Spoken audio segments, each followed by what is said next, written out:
सद्गुरु साईनाथ महाराज की जय। बाबा की कृपा से मैं आज फिर अपना एक और अनुभव आप सभी से साझा कर रही हूँ, जो इस प्रकार है। माता की कृपा और हमारे बाबा, हमारे प्यारे सद्गुरु साईनाथ महाराज जी की कृपा से ही मैं ये अनुभव आप सभी से साझा कर रही हूँ, जो इस प्रकार है। बात 21 या 22 अक्टूबर की है, वो मुझे ठीक से पता नहीं है, याद नहीं है कि किस दिन की बात है। 21 या 22 अक्टूबर की बात है 2022 की।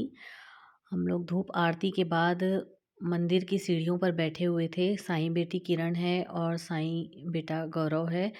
तो साईं बेटी किरण मुझसे बोली कि आंटी चलिए ना, डोंगरगढ़ माता रानी, बमलेश्वरी माता रानी के दर्शन के लिए हम लोग प्रोग्राम बनाते हैं। हम लोग दर्शन के लिए जाएंगे माता रानी के, डोंगरगढ़। तो मैं उससे बोली कि हाँ जाएंगे, ऐसा बोली या ना बोली, वो भी मुझे ठीक से याद नहीं है। पर मेरे मन में ये आया कि मैं इन लोगों के साथ, मतलब बच्चों के साथ मैं कैसे जा सकती हूँ। किरण बोली तो चलते हैं आंटी। तो फिर मतलब मैं समझ नहीं पा रही थी कि मैं जा पाऊँगी कि नहीं। और मेरे मन में ऐसा विचार आया, मैं बाबा से ही ये बोली कि बाबा मैं इन लोगों के साथ कैसे जा सकती हूँ, और मेरे तो घर में भी ऐसा परमिशन मेरे को नहीं मिलेगी जाने की। और मैं जाती हूँ बाबा तो अपने परिवार के साथ ही जाती हूँ, हमेशा कहीं भी जाती हूँ दर्शन के लिए, या कोई भी तीर्थ हो तो मैं दर्शन के लिए अपने परिवार के साथ ही जाती हूँ। तो मैं नहीं जा पाऊँगी, ऐसा मेरे मन में आया। तो फिर ये बात वहीं पे ही समाप्त हो गई और मैं अपने घर आ गई उसके बाद, आरती के बाद। फिर क्या हुआ कि 25 अक्टूबर की बात है, 25 अक्टूबर 2022 की बात है। मेरे पति मुझे बोले कि कल हम लोग सुबह चलें क्या दीदी के यहाँ और बुआ के यहाँ, यानी कि मेरी ननद और इनकी बुआ के यहाँ जाएंगे क्या दिवाली की मिठाई देने। तो मैं बोली ठीक है, हम लोग चलते हैं कल सुबह। तो फिर क्या हुआ कि हम लोग 26 अक्टूबर को यहाँ से हम लोग सुबह करीब 8:30 बजे रायपुर से हम लोग भिलाई जाने के लिए, पहले मेरी बुआ सास के यहाँ, इनकी बुआ के यहाँ हम लोग जाने के लिए निकले भिलाई के लिए। तो हम लोग जैसे ही वहाँ पहुँचे तो उनका डोंगरगढ़ जाने का, माता रानी के दर्शन के लिए जाने का प्रोग्राम बन रहा था। तो वो बोली कि हम लोग करीब 10:30 बजे जाएंगे, ऐसा उनका बना हुआ था प्रोग्राम जाने के लिए, दर्शन के लिए माता रानी के। तो हम लोग भिलाई पहुँचे तो फिर हम लोग थोड़ा बहुत जो नाश्ता वगैरह वहाँ दी बुआ, तो हम लोग की ये तो बुआ बताने लगी कि हम लोग अभी जाएंगे डोंगरगढ़ माता रानी के दर्शन के लिए। तो ये बोले कि हम लोग भी जाएं क्या, हम लोग भी चलें क्या, वो ये मुझसे पूछे मेरे पति कि हम लोग भी चलें क्या माता रानी के दर्शन के लिए डोंगरगढ़। तो मैं बोली बिल्कुल हम लोग चलते हैं, क्यों नहीं, अच्छी बात है, हम लोग चलते हैं। तो फिर ऐसा हुआ कि अचानक से हमारा डोंगरगढ़ जाने का प्रोग्राम बन गया, माता रानी और बाबा की कृपा से। और हम माता रानी की कृपा से माता रानी के दर्शन भी किए डोंगरगढ़ में।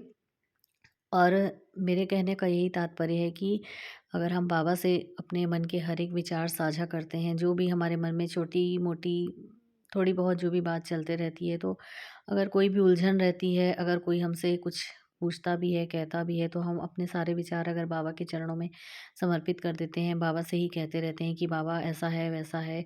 और कुछ भी होता है तो हम बाबा से ही कहते हैं, तो बाबा ज़रूर उसका कुछ न कुछ हमको प्रश्न का उत्तर देते हैं, और अगर कोई समस्या है तो उसका समाधान भी करते हैं अपने तरीके से, और एक लीला के रूप में बाबा उसका उत्तर देते हैं, जवाब देते हैं। तो मैं तो सिर्फ धूप आरती के बाद जब किरण बेटी मुझसे पूछी कि आंटी माता रानी के दर्शन के लिए जाएंगे क्या डोंगरगढ़, तब मैं समझ नहीं पा रही थी कि उसको क्या जवाब दी, वो भी मुझे याद नहीं है। पर मैं बाबा से बोली थी ऐसा कि बाबा मैं कैसे जा सकती हूँ इन बच्चों के साथ, और मैं तो हमेशा अपने परिवार के साथ ही जाती हूँ कहीं भी तीर्थ दर्शन करने के लिए। बस इतनी सी बात थी। और माता रानी की कृपा से मुझे 4 दिन के बाद ही माता रानी डोंगरगढ़ बुला ली, जहाँ के लिए किरण बेटी मुझे कह रही थी कि दर्शन करने हम लोग जाएँगे। तो हम लोग पूरे परिवार के सहित पहले हम लोग भिलाई गए बुआ के यहाँ, फिर वहाँ से नाश्ता वगैरह करने के बाद हम लोग दर्शन के लिए, मेरे बच्चे, मैं और मेरे पति, हम लोग डोंगरगढ़ माता रानी के दर्शन के लिए हम लोग गए। और वहाँ माता रानी के दर्शन लिए, दर्शन लाभ हम लोगों को प्राप्त हुआ। ये तो साईं की कृपा है, हमारे सद्गुरु साईंनाथ महाराज की, कि हमारे मन में जो भी चलता रहता है, सारे सोच विचार वो बाबा को समर्पित हैं। जब उनकी कृपा से ही तो बाबा लीला करते हैं और हमें अनेकानेक अनुभव देते रहते हैं। जैसा भाव रहा जिस जन का वैसा रूप हुआ मेरे मन का, बाबा कहते हैं। तो जिस रूप में तुम मुझे ध्याओगे तुम मुझे पाओगे उस रूप में ही। तो बाबा मेरे मन की जान लिए कि मैं माता रानी के दर्शन के लिए कैसे जा सकती हूँ, ऐसे मेरे मन में आ रहा था। तो बाबा ने मुझे माता रानी के दर्शन के लिए डोंगरगढ़ भेजे और माता रानी का दर्शन भी करवाए। ये तो बाबा की असीम कृपा है, अनंत महिमा है बाबा की, जिसका कितना भी हम बखान नहीं कर सकते। बाबा की लीला का गुणगान हम उनकी कृपा से ही कर पाते हैं और उनकी कृपा से ही मैं कह पा रही हूँ, बोल पा रही हूँ। हमारे सद्गुरु साईनाथ महाराज की जय। अनंत कोटि ब्रह्मांड नायक राजाधिराज योगीराज परब्रह्म श्री सच्चिदानंद सद्गुरु साईनाथ महाराज की जय। जय माता दी, जय श्री साईनाथ महाराज की जय। सभी साईं भक्तों को बहुत बहुत जय साईं राम। सभी साईं भक्तों पर बाबा की कृपा बनी रहे, नित्य निरंतर बरसती रहे। कृपा बाबा की। जय साईं राम।